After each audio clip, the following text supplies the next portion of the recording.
To talk about some ways we can enhance transit security across the country, I want to now bring into the conversation Marco D'Angelo. He is the CEO of Canadian Urban Transit Association, a group of advocates that advocate for communities moving safely and connects the public transit industry with governing bodies. He joins us now from Ottawa. Hello, welcome. Thank you for joining us. Thank you so much for the time. Great to be with you. So now, Marco, your organization was part of this investigation. Does the final report's numbers surprise you at all?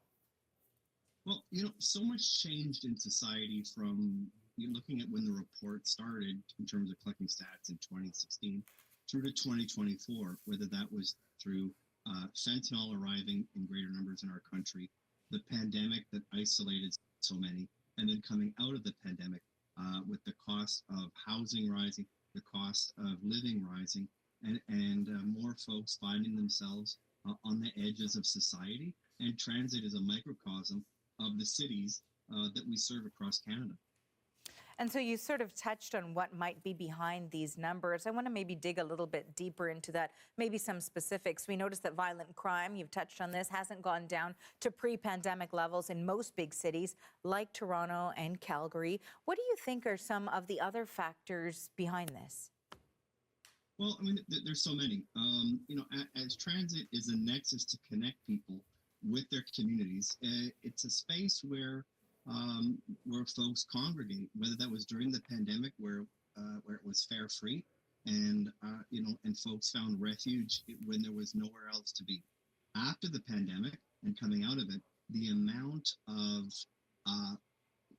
supports for folks that were in need of the most in terms of housing, in terms of affordability, it's been challenging across the board. We've seen the doubling of the number of folks that are using food banks every month, and transit is a place where all people are welcome, and so I think I agree with the numbers that were collected over those 8 years, and certainly our transit agencies from every part of the country have been working overtime to ensure that every rider is safe, comfortable, but also has a reliable and affordable ride, and we've been laser focused on that over the last 8 years. In terms of the discussions that your organization has had a chance to have with commuters specifically, what have they told you when it comes to how they're feeling with safety on board different transit systems across the country? Well, it's been part of some of the reluctance of the return to transit. In some of the bigger cities, it slowed the return to transit. But a lot of that has changed in recent years or recent months, I should even say, with back to work, special events. And so folks have been increasingly more comfortable to come back to transit. And also, we at our transit systems have worked so hard in doing that in every part of the country, whether that's been in enhancing transit security at the TTC, whether it's been hiring more peace officers in Edmonton, and whether it's been designing for safety as new projects have come online in TransLink in Vancouver. We're always thinking about the safety of the rider as our top priority, ever since even before these stats were collected, because we know that we need to provide safety for every rider, comfort for all ages and abilities. And that's our mission, representing the 110 transit agencies in every part of our country, from Victoria to St. John's, Newfoundland.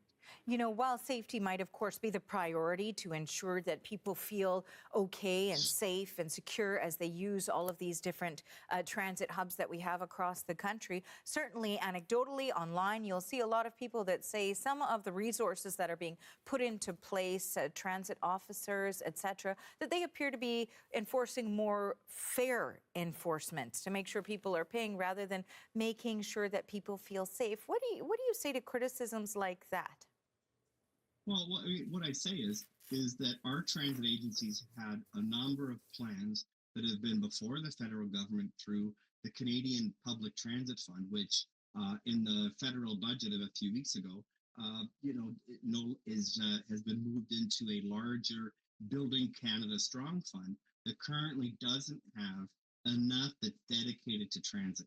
we had at agencies across the country a number of infrastructure plans that would address safety and security, but also build out to address, remember, also since 2016, the population of Canada has gone up by millions of people, 2 million in the province of Ontario alone.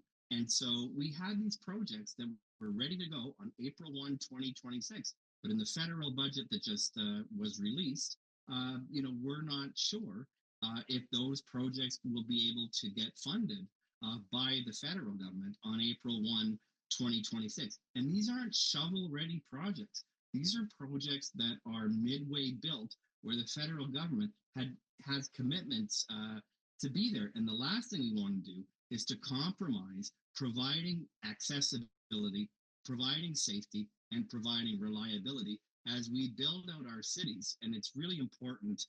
And that's why, I'm here in Ottawa today, is because the federal ministries that are involved in that, whether it's finance and infrastructure, intergovernmental affairs, we need an all hands on deck approach to make sure that these projects that should begin on April 1, 2026, in terms of the federal government supporting it, happen so that we can build the safest stations, the safest infrastructure, and provide the safest possible rides for every person in our country.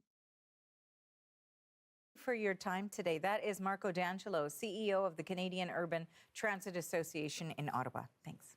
Thank you so much.